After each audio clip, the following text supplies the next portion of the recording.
May mga tao na may kakayanan na mapaghiwalay ang kanyang kaisipan, ang kanyang diwa mula sa kanyang katawang lupa. Ito ang tinatawag na astral projection o astral travel.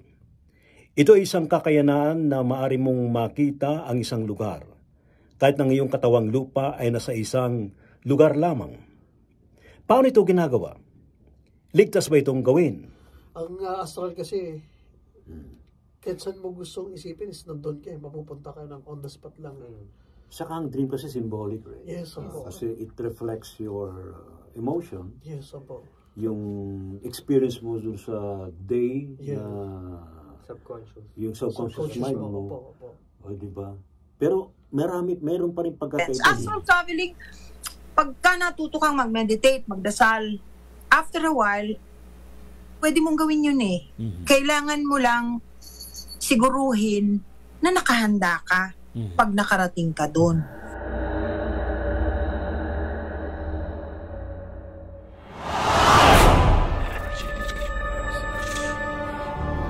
Nagka-astral ka na. Madalas po, madalas.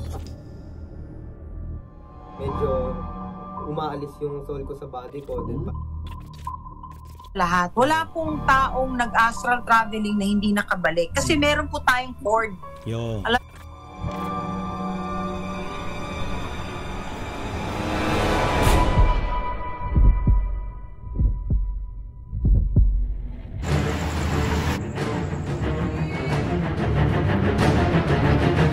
Anong tsura? Napugot ang ulo. Hindi lumalabas.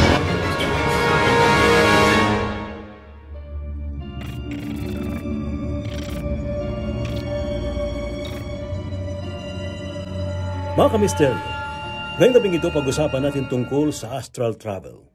Ano ba ang naidudulot itong benepisyo sa taong nakagagawa ng paghiwalay ng kanyang diwa mula sa kanyang katawan? May time ba na kapag meditate ka, bigla kang nawawala sa consciousness mo sa physical, parang umaangat ka, nag-astral ka na? Madalas po, madalas. Saan ka naman napupunta? Sa crystalline planet siya na kung saan simula na napunta ko kasi makapal na energy siya eh. So hindi ka makakapasok dun agad nang meron kang dalang any fear, ayaw nila ng fear, no? So yung energy doon, bago ka nila papasukin doon, kailangan yung pagiging purity ng intentions mo, yung heart mo, and yung mind mo, kailangan nagkakaisa sila. Kasi hindi siya pwedeng magkahiwalay, magkakaroon ng doubt. Yun. So yun yung napunta ko. Nung palabas na ako sa body ko, yun po yung namamanhid yung katawan ko. Yes. Tapos yung manhead hanggang dito lang. Ramdam ko yung ulo ko. Tapos nakapikit po kasi kami, ito, gantong upuan yun. Ito yun. So nakaupo ka, Ganyan mag-astral ka? Yes po. Alright. Tapos ramdam ko yung ulo ko, pero sobrang lawak. Okay. Tapos pumasok ako sa music. Pumapasok ako sa music. So, yun lang yung naririnig ko.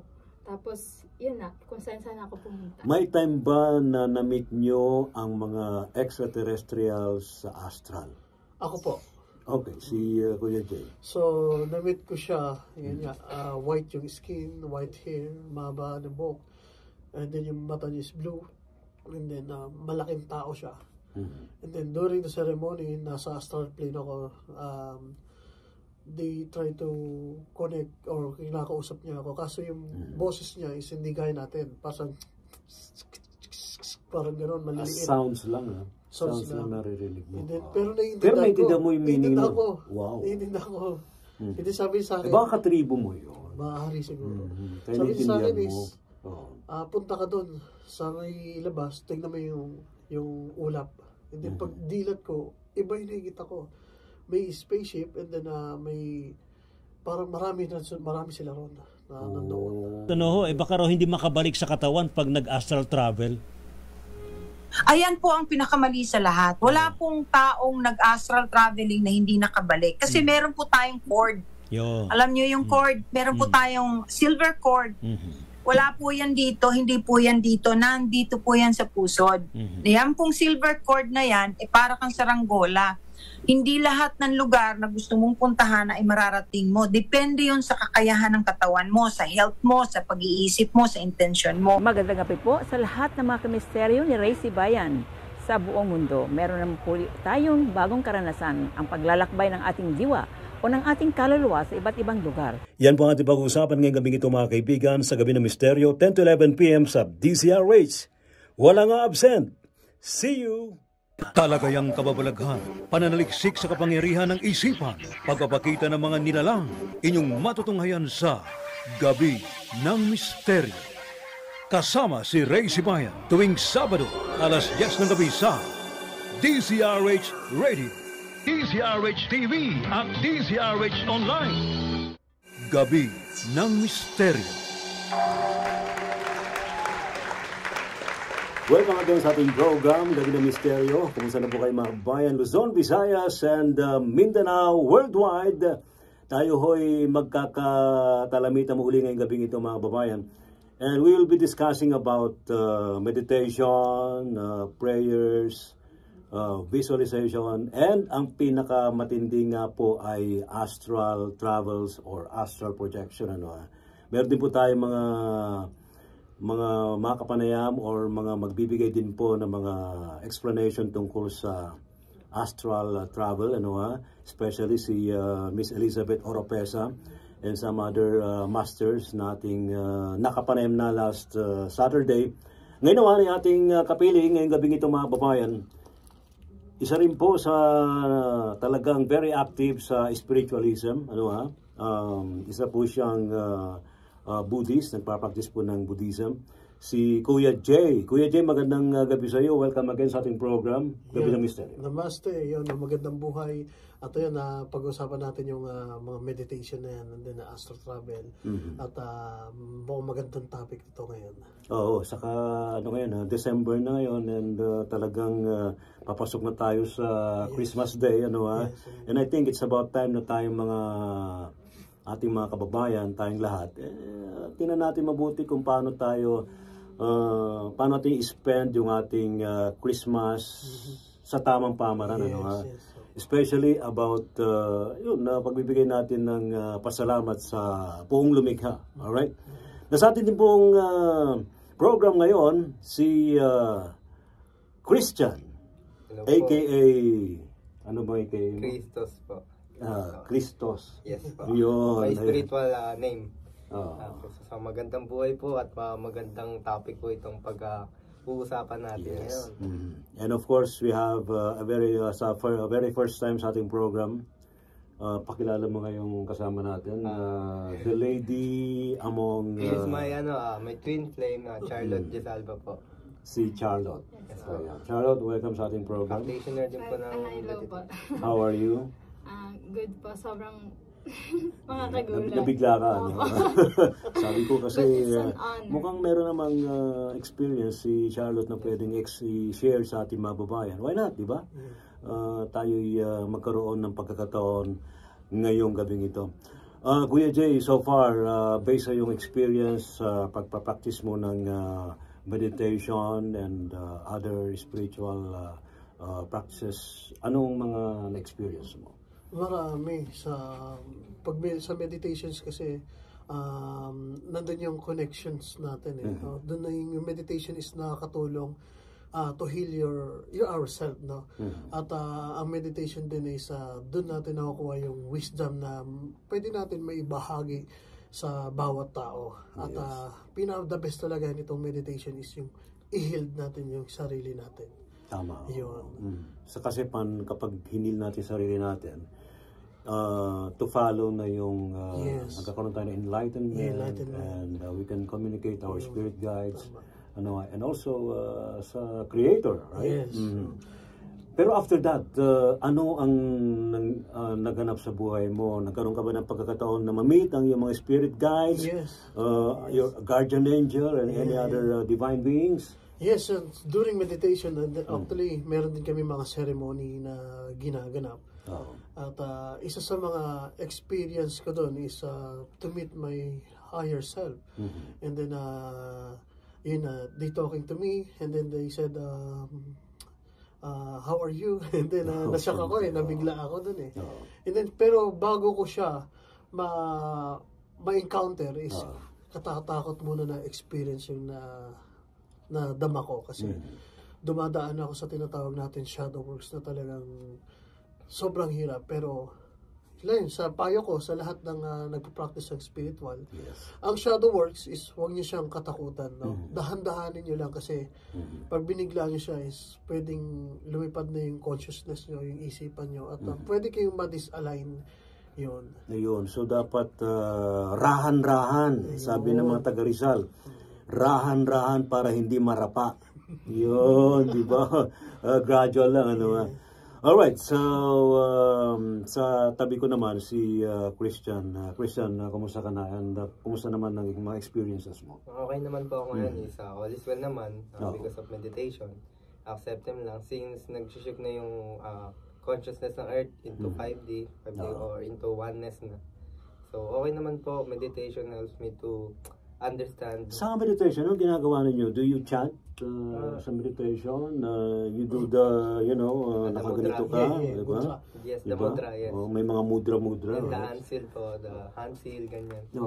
Ano bang powerful na mudra?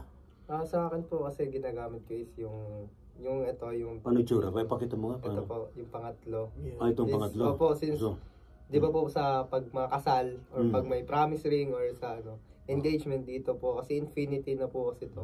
Kumbaga pag sa relationship or sa mga mag-asawa, yung eternity na magsasama. So parang ganun. So si Charlotte ganun din. Iba po sa akin. Open palm. Ikaw Master Jay, magkano yung mudra na ginagamit? Sa akin naman ito yung gamit ko yung gitna. This one is kasi ito yung mas malakas sa atin sa pag pinersa mo siya, mas malakas siya, mas matiim. Itong tawag dito? Hindi gitna. Saka ito hinlalaki. Ayan, nakaganyan ako. So nakaganyan. Ayan. So ganyan ang meditation ko and then Habang nakameditate ako is yung mga ganun. Para mag-vibrate yung skull ko. May sariling sound yung di ba? It is the sound of the universe. Yes. Sound of creation. Yes, yun. The sound of creation. So, di ba? Ginagawa ko. So, habang parang nagbabibrate ako. Nagbabibrate ka, di ba? Yun na yun. Di ba? Yan itry ho ninyo. Ito po regardless kung ano po ang ating religious practices. Ako, hanggang ngayon, Catholic pa naman ako. But I also engage in practices of Buddhism and other, actually, kailangan nating i-respect yung iba't ibang mga religion. So, Om yun, no? Om. Kasi yung Om, di ba ang Om yung simula ng mga chant? Yes, opo. Om mani padme hum, mani padme hum. Di ba? Yes. Grabe, no? Nag-goosebumps ako. Goosebumps, lumalaki na yung aking lumalaki na yung aking ulo. Si Charlotte ba marunong na rin mag-meditate? Yes po. Pag nag-meditate po ako, open palm naman po. Yeah, tama yun. You receive the energies, the blessings from the universe. Open palm. Ayan. Kanya-kanya namang di ba? A style of meditation. And mudra. No? Mudra. What other mudras pa pwede? Madami. Ayun, open, surrender, receive. Yung iba dito, yung gamit. Iba-iba siya. Yun, so ang pinaka-the best naman yan talaga yung intention natin. Bakit tayo nagme-meditation? Kung ano yung intention natin, kung ano bang gusto. Karamihan kasi is to receive abundance. Ang abundance kasi is hindi naman din siya agad doon. Kailangan ma-receive mo muna yung Christ consciousness o yung tinatawag na yung mga higher frequencies. And then the abundance, energy of abundance will follow us. Will follow you. Ganun siya. So, ganun ang regalo ng universe once na ma-receive natin yung consciousness na yun. May time ba na pag ma-meditate ka, bigla kang nawawala sa consciousness mo sa physical, parang umaangat ka, nag-astral ka na? Madalas po, madalas. Saan ka naman napupunta? Sa crystalline planet siya, na kung saan simula na napunta ako kasi makapal na energy siya eh. So hindi ka makakapasok dun agad nang meron kang dalang any fear, ayaw nila ng fear, no?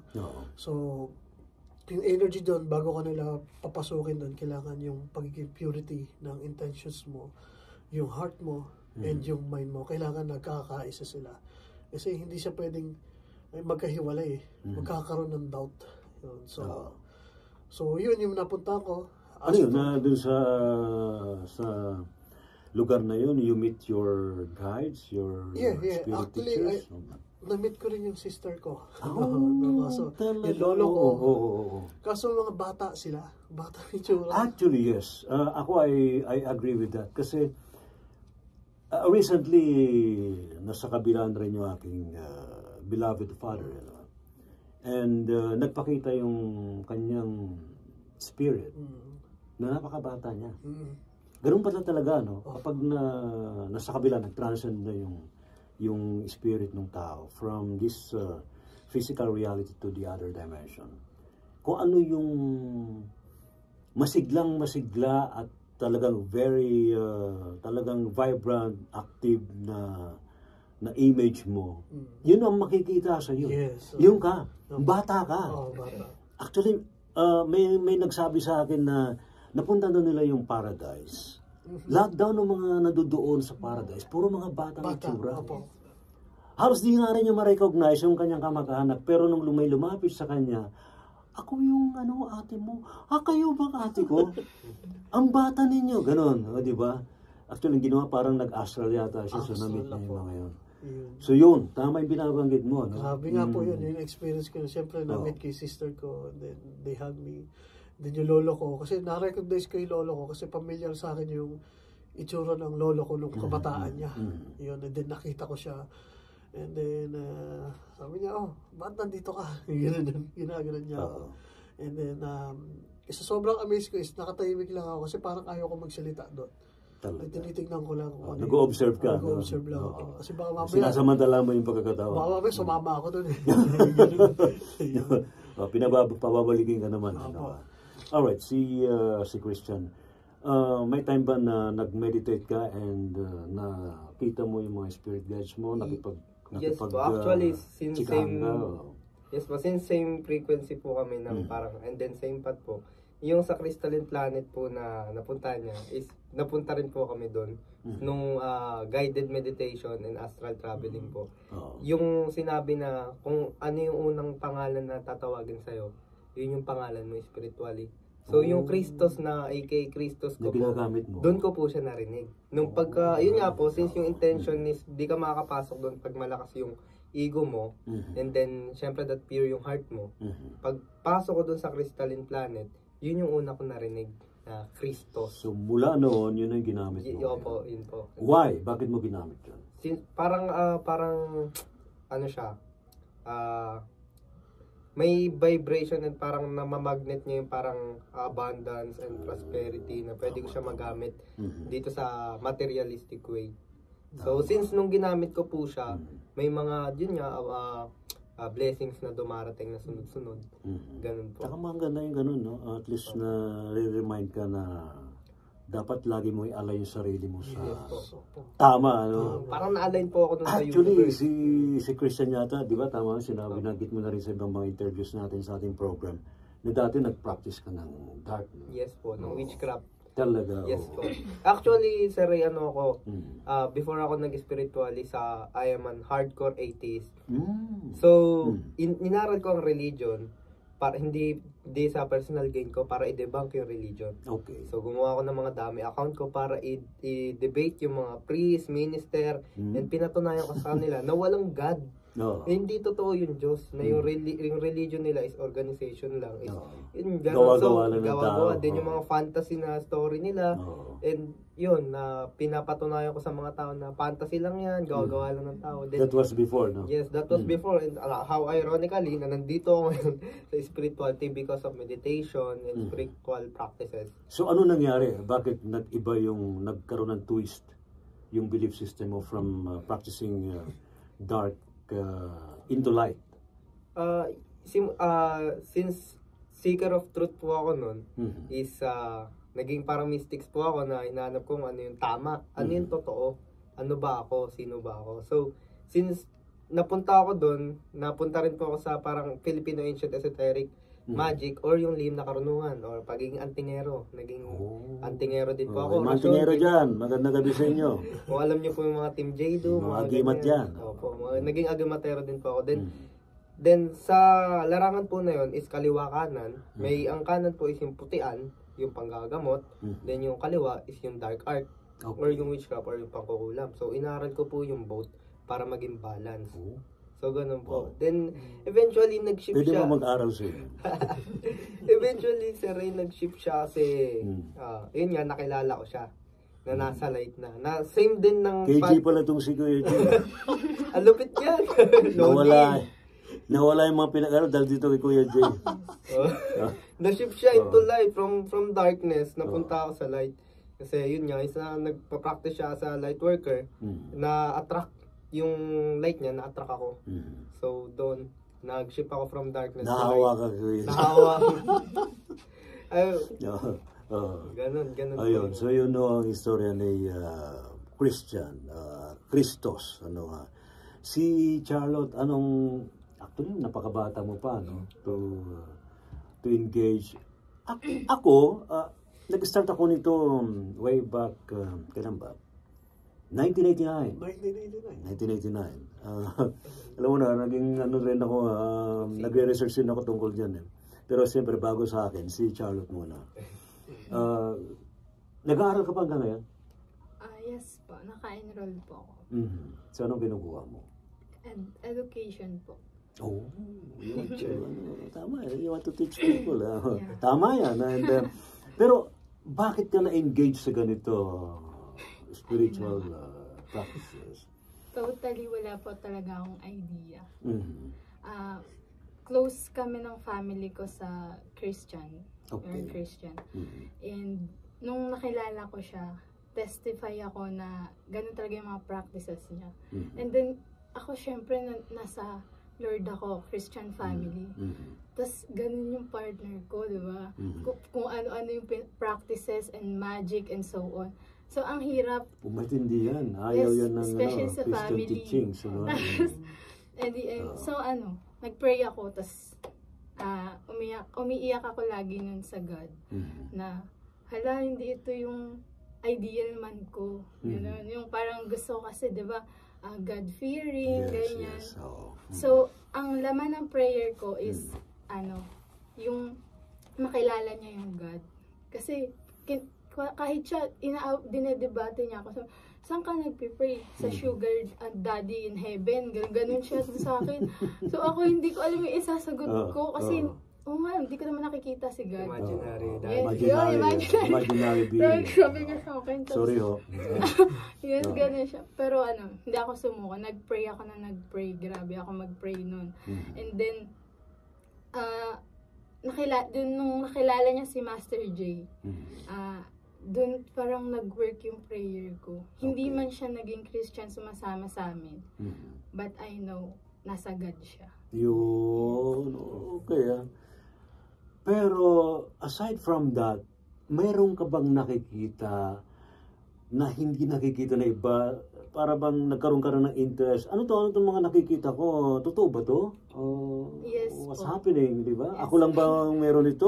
Ganun. Even po, nakakarinig din po ko. Kasi sa store namin, nag-work po kasi ako ngayon.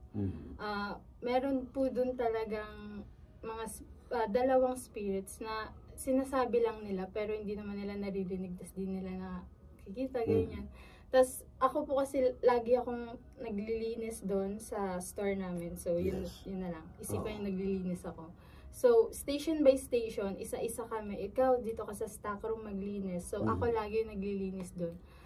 Naririnig ko po sila pero hindi ko pinapansin. Anong sinasabi nila? Hindi ko po maintindihan kasi hindi ko pino-focus yung sarili ko sa kanila. So parang narinig mo parang murmuring lang? Yes po. Yes. Na hindi mo maintindihan? Parang mga ganun po. Yan.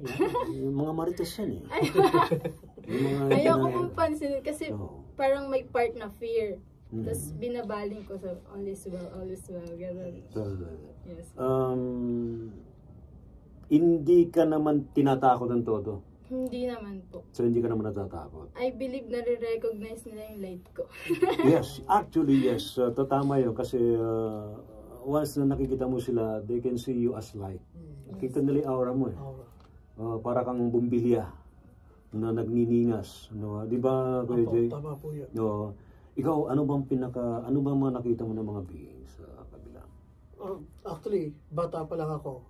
Talagang, lahi kasi namin, nasa bloodline namin yung babaylan kung tawagin. Oo, babaylan. Yan, mga babaylan. Saan lugar yung mga babaylan? Sa Visayas lang? Sa Visayas, pero sa amin, isa Pangasinan. Pangasinan. Opo, Okay. And then, ayun, since dati, kasi marami na rin ako nakikita na iba't iba itsura. Karamihan talaga ladies, mga white lady, mga ganun. And then shadows, kung tawagin is incubus. And then, elementals, yes, may mga dark face talaga, more on dark talaga. You know, and then may time na kasi ito, kwento ko lang na nasa Korea ako noon. Bababa kami ng trabaho. Okay. And then may nakita akong isang mag-ina at isang bata. Nandun lang sa baba. Inignore ko. And then pasok ulit. Then pag-uwi is nandun pa rin sila. The second day is ganun uli nangyari. Nandun uli sila, same na damit.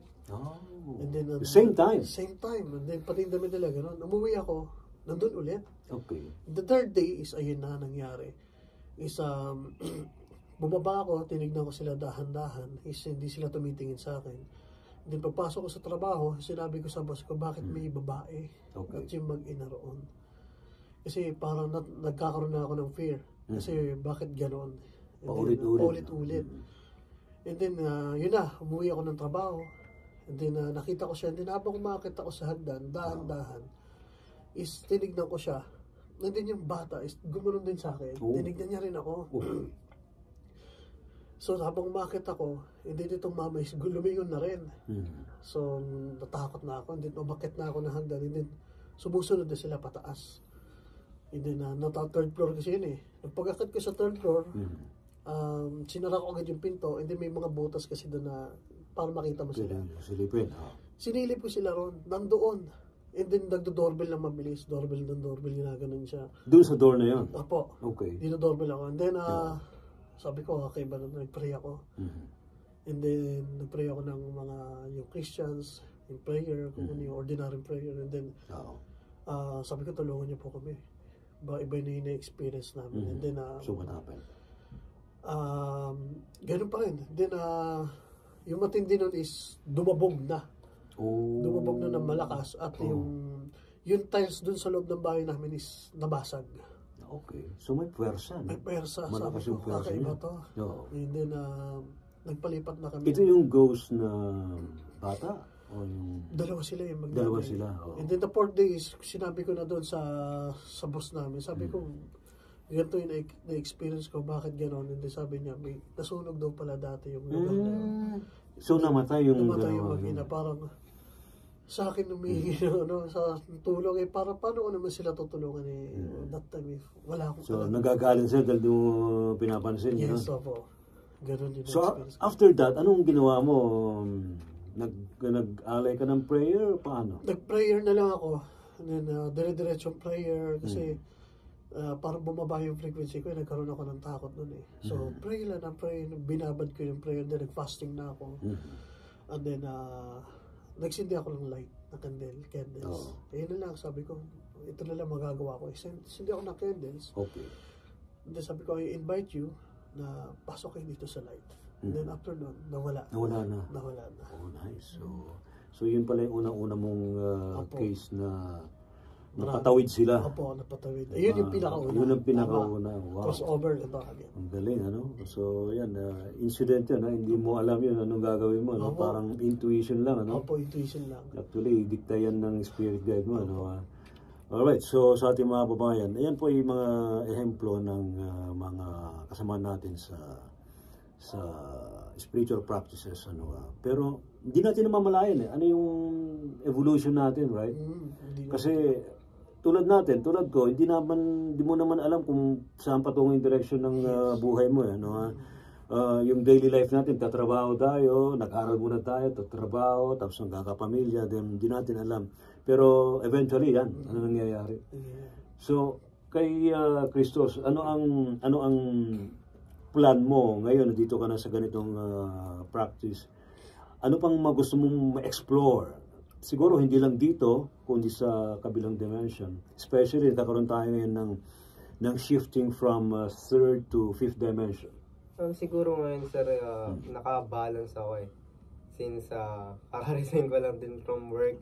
So, focus din po muna ako sa meditation, spiritual practices. And yun nga, pag may nagpapaus cleansing kay Master, yung body-body kami. Sumasama nga. Yes po. So, ayun lang naman po yung parang pinaka-plan ko ngayon din.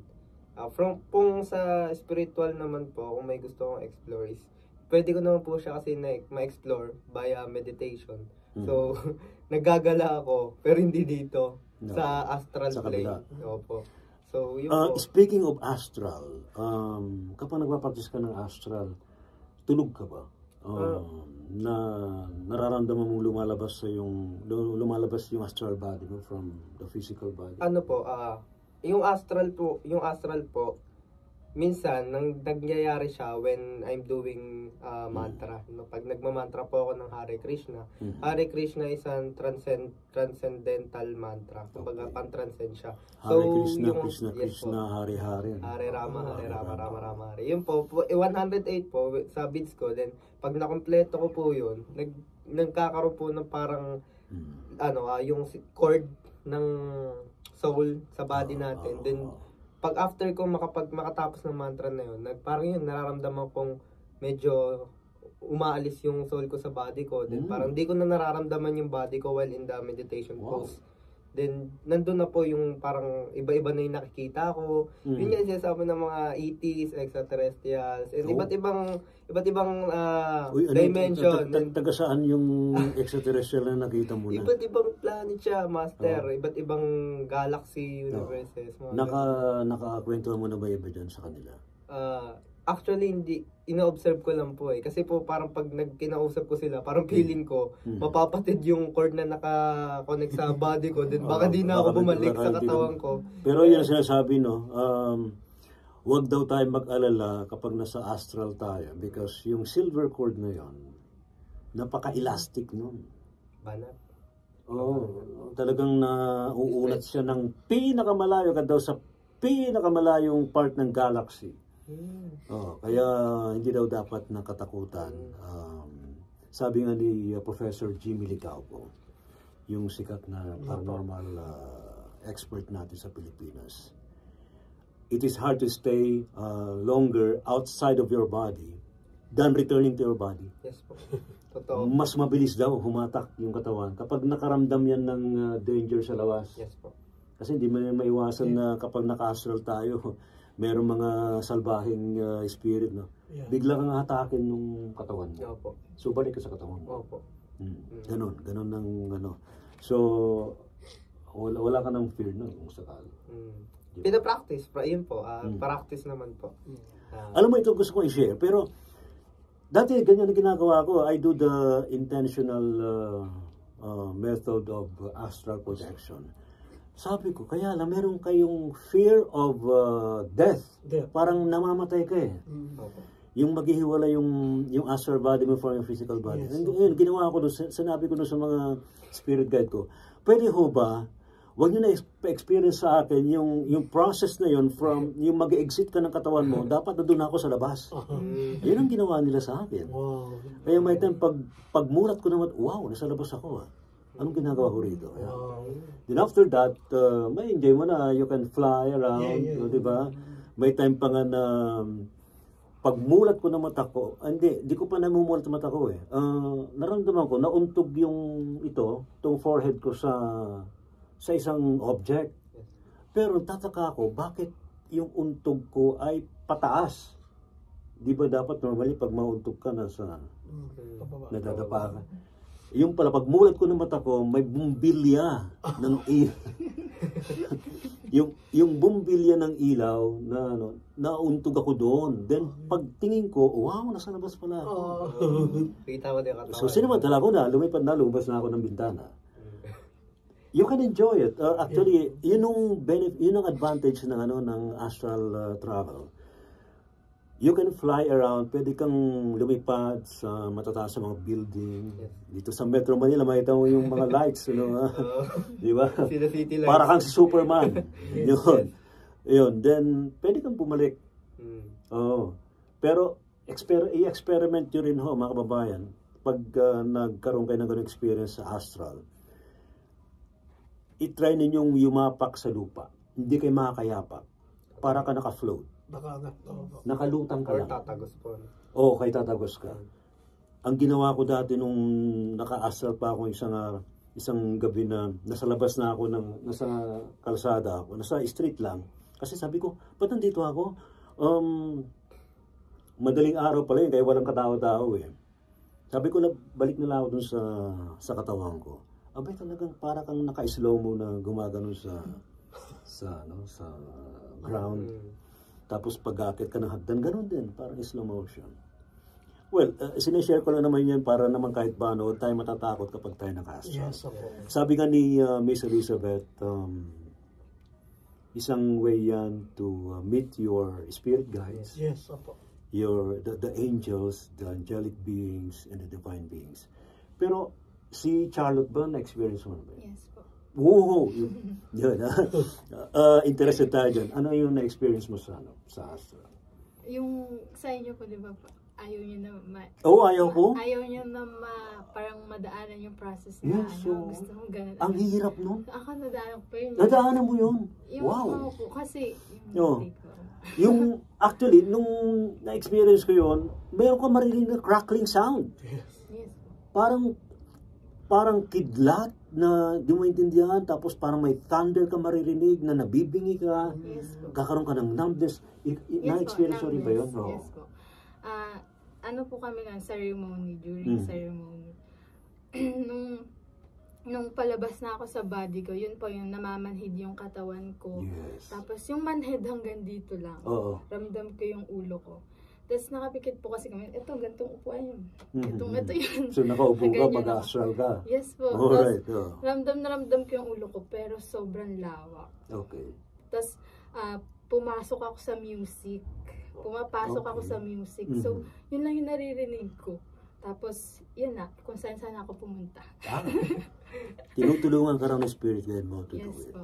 Ay, yung nakita ko Para yung, hindi ka raw mahirapan. Tama. Parang gano'n. nakita ko po yung yung flowers. Tapos, parang yun po yung pag-welcome sa akin. Naramdaman ko, gumanon sa akin. Yes po. Pinaliguan ka ng bulaklak? Parang ganun po. Ang swerte mo naman, bulaklak pinampaligo sa kanya. Yes. Tapos may sabon ba yun? Tsaka shampoo.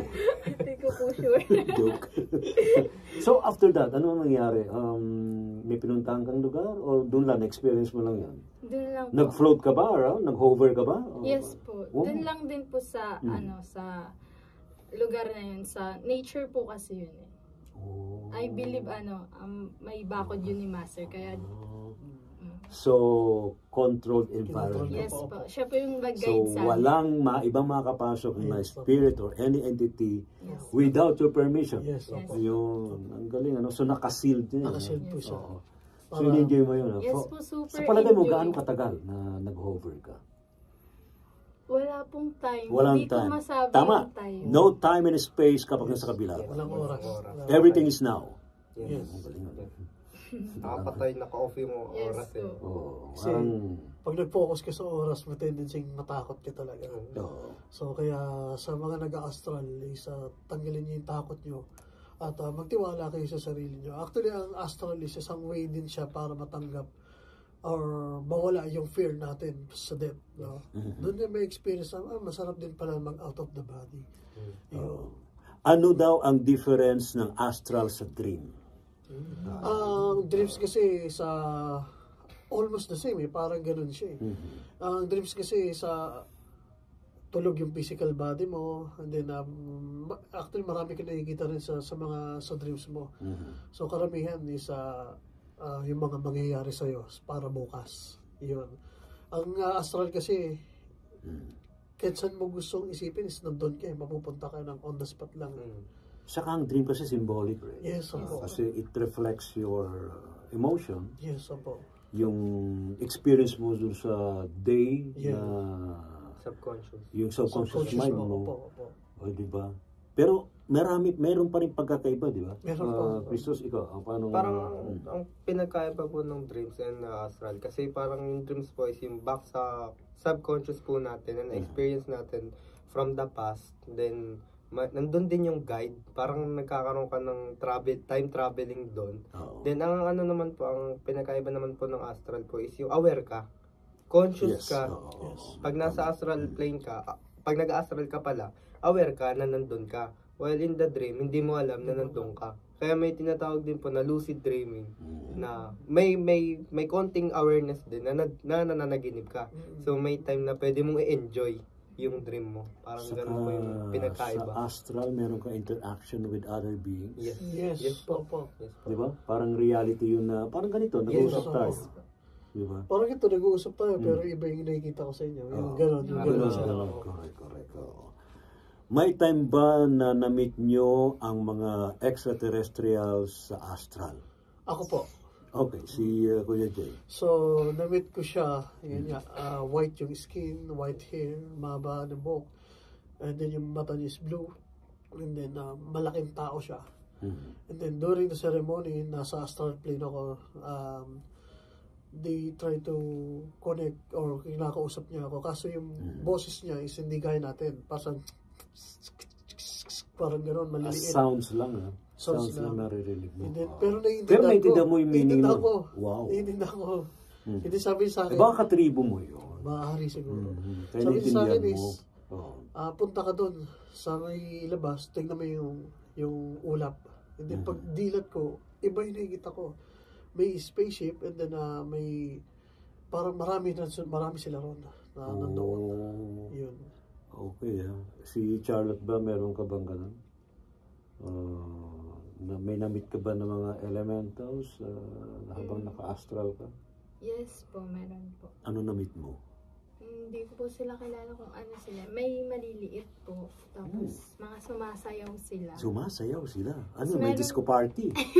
Hindi po kasi po parang day vibing. Sumasayaw po. Talaga? Tapos, meron din pong parang matatanda yung itsura. Baka naman sumasayaw sila dahil alam nila na nadudoon ka. Yes po, parang gano'n. Parang Welcoming party. yun, Yes po, parang gano'n. Oh. Pero kakaiba yung dance nila eh. Tapos po meron ding mga matatanda yung muka na parang mga may hawak May na mga something. Okay. Tapos gumaganon po sila. May staff na hawak. Yes, po. Ikaw, Christos. Meron po, extraterrestrials. Ano sila nung natutulog ako, parang ano nga siya parang may times or may months na bumibisita sila dun sa bahay. Kasi yung bahay namin parang third floor siya, then may rooftop. Yung rooftop open space. Tapos pag natutulog po ako, parang naalimpungatan ako. Then may mga parang light beings. Parang nga silang parang race din ng extraterrestrial na parang mga Pleiadians. Mga puti yung buhok din, tapos blue yung mata, tapos iba puti, nakaputi sila, tapos parang may ganun armor. Baka ako yun. Joke lang. Tapos minsan, hinahatak nila ako, din sinasama nila ako, din yung akyat ko, hindi ako umakyat sa hagdan ng rooftop namin. Is parang akong umaangat na parang lumulutang. Then, yun, tas sumasakay ako dun sa may spaceship nila. Then, biglang, yung acceleration ng spaceship nila, parang sobrang bilis. Siguro kaya hindi physically sila bumababa dito at nakikita natin. Kasi yung katawan natin, baka pag sumama dun sa spaceship nila, hindi kayanin. Sobrang, parang light years yung speed niya. So parang ganun. Then after ng mga ganong senaryo, bigla ako naalimpungatan. Tapos kinakapa ko yung katawan ko. Yung ganun po yung... Kung sa physical ka na. Opo, kung totoo ba yun. Baka hindi ka na nasa physical. Minsan, nung first time ko, at first, natakot ako kasi baka hindi na to reality. I-check ko kung nasa reality ba yung tinignan ko yung pamilya, kung sila pa. Anong mga lugar daw dito sa Pilipinas masasabi ninyo na maaring may mga lugar ng mga extraterrestrials? Antipolo. Antipolo. Kasama na rin yung Banahaw. Yan. Sa Biringan, yung sinasabi ng Biringan. Yan. Iba yung energy doon. And then, actually, kahit saan ka naman magpunta eh. Actually, sa Metro Manila, marami. Yeah. Maalala ko, may nagsakay pa sa akin. Sandali, bakit ba may trend sa MacArthur Highway? Di ba wala pa namang trend doon? Abay, mantakin ninyo na biglang may tumigil na trend daw doon sa harapan ng street namin sa MacArthur. Abay, pinasakay ako. Then eventually, nung pinasakay ako, umangat yung trend. Iba yung papuntang south. Pagdating sa south, abay, napakalaki pala nung central station nila. At marami mga beings, iba-ibang sizes. May matatangkad, may maliit, may mataba, may payat, may malalaking mata, may maliliit, mga almond shape. Ayan, parang tour, ginawa kong turista. Sometimes parang yung mga aliens or extraterrestrial, they shape-shift and disguise humans na nakikisalamuha dito, di mo alam, di pala tao. Totoo. Now, we are talking about yung mga experiences natin sa astral. Ngayon, anong may advice mo, Kuya Jay, sa ating mga kamisteryo? Lalo na mga wala pa mga experiences, kailangan bang pilitin nila na matuto ng astral travel o hayaan na lang na parang it flows natural na lang na papasok sa buhay nila? Yun, tama po yun. Kasi pag binadali siya, is maaaring mabigla yung physical body natin. No? So, kasi may mga calling yan. No? Kung ito na ba yung oras mo, pag binigay sa yung oras mo yun is, i-grab mo na siya agad.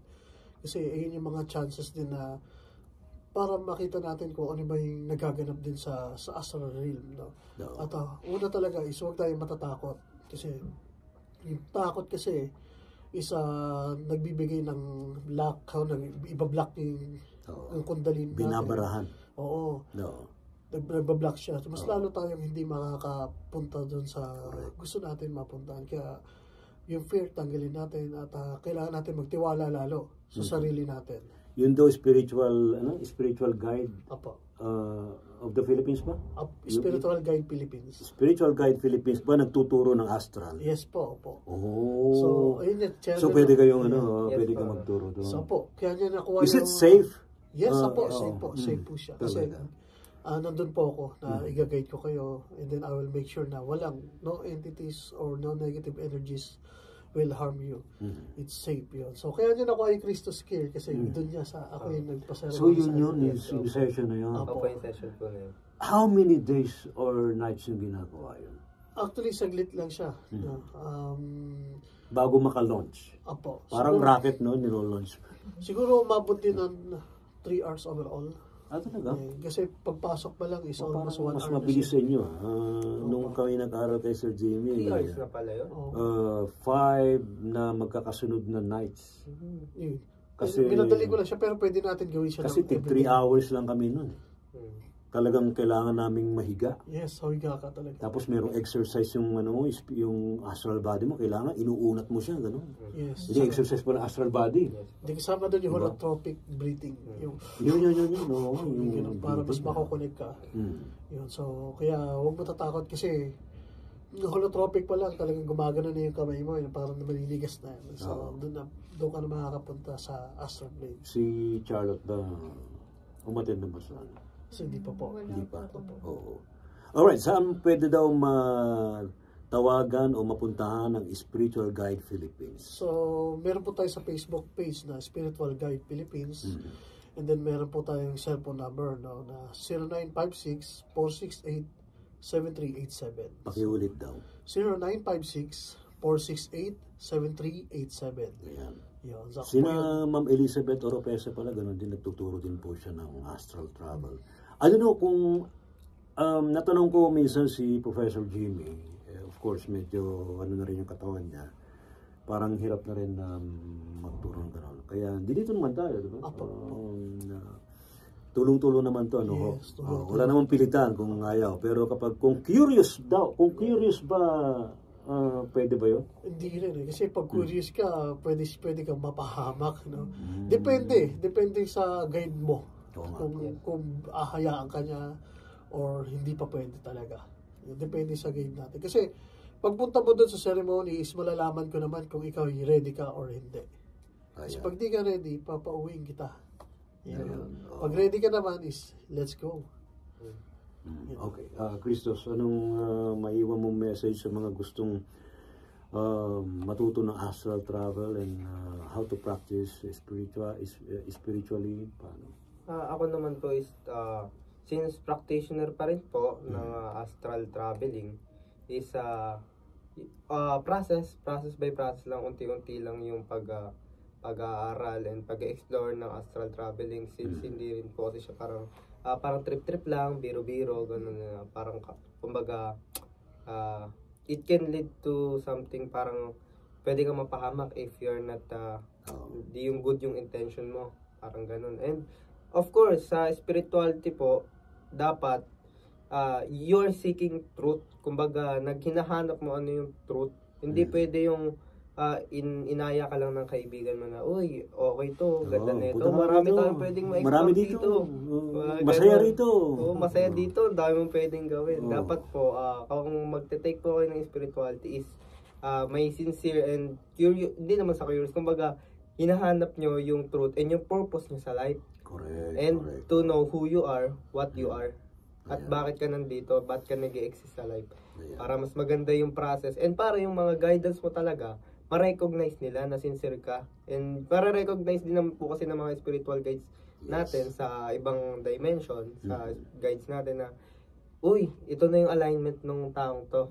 Yes. Unti-unti niya na tayo nare-recognize. Okay. Pag ganun po yung intention mo, is okay po yung spirituality na path na tinatahak mo.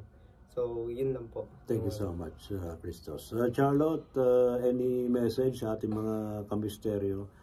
Ano masasabi mo, lalo na sa mga, of course, batang-bata ka pa, and anong may advice ayun mo? po, maging open po. Siguro, Maging open. Yes. Maging close. Yes, yun po kasi yung ginawa ko na sa sarili ko. Lalo mo, no? Yes po, naging open po ako sa idea ng ganito. Hindi ko alam, may ganito pala. Kasi, di ba, iba yung ko. Pero naman hindi naman ibig sabihin na iwanan mo yung religious belief mo. Yes po. Kung ano yung practices mo, I think okay lang, tuloy-tuloy lang. Yes po. Yung sabi nga niya na kapag naramdaman ko rin yun na kapag nagme-meditate ako, nagiging better Christian ako. Alright, so yun na mga babayan ng ating mga kasamaan ngayong gabing ito sa Gabi ng Misteryo. And thank you rin kina Ma'am Elizabeth Ropesa, kina Dr. Joe Villasano, at iba pa na nag-share din po ng kanilang mga insights about astral travel. Alright, salamat po. Thank you, Kuya Jay. Thank you, Christos, and thank you so much, Charlotte. Maraming salamat po sa ating mga kamisteryo, sa ating mga taga-subaybay. Hindi pa rin pong lingkod mga kaibigan, si Ray Sibayan. Maraming salamat po at namaste. Namaste. Ang salita pong astral ay halintulad ng ating kaluluwa, ang ating enerhiya, ang ating katawan, na ito po ay pwedeng maglakbay sa iba-ibang lugar tulad ng ginagawa ang ating kaluluwa kapag tayo po ay natutulog. Kumakalas po ang ating enerhiya sa ating katawan at nag-aaral po ang ating soul. Astral traveling, pagka natuto kang mag-meditate, magdasal, after a while, pwede mong gawin yun eh. Kailangan mo lang siguruhin na nakahanda ka pag nakarating ka doon. Kasi hindi biro pag nakapasok ka.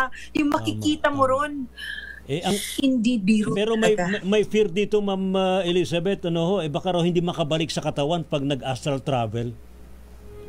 Ayan po ang pinakamali sa lahat. Wala pong taong nag-astral traveling na hindi nakabalik. Kasi meron po tayong cord. Alam nyo yung cord, meron po tayong silver cord. Wala po yan dito, hindi po yan dito, nandito po yan sa pusod. Yan pong silver cord na yan, para kang saranggola. Hindi lahat ng lugar na gusto mong puntahan ay mararating mo. Depende yun sa kakayahan ng katawan mo, sa health mo, sa pag-iisip mo, sa intention mo. Akala ng iba, pag nakapag-astral travel ka na, dahil marunong ka nang mag-meditate, pwede ka nang pumunta sa Akashic Record, pwede ka nang pumasok sa bahay ng mga hari, sa London. Hindi po. Hindi ganun kadali. Kung wala kang karapatan, walang tamang proseso, walang dahilan, hahatakin ka ng sarili mong cord. Kaya wala hong katotohanan yung hindi na makakabalik, may papasok na ibang spirito sa katawan. Never po nangyari yun.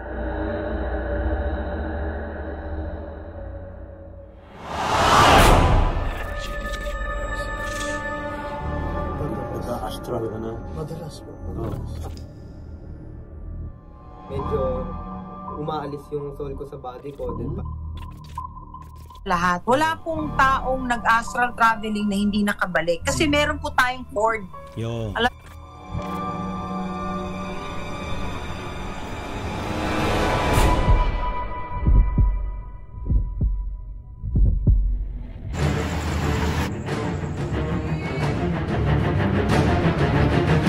Anong tsura? Pinapugot ang ulo. Hindi lumalabas.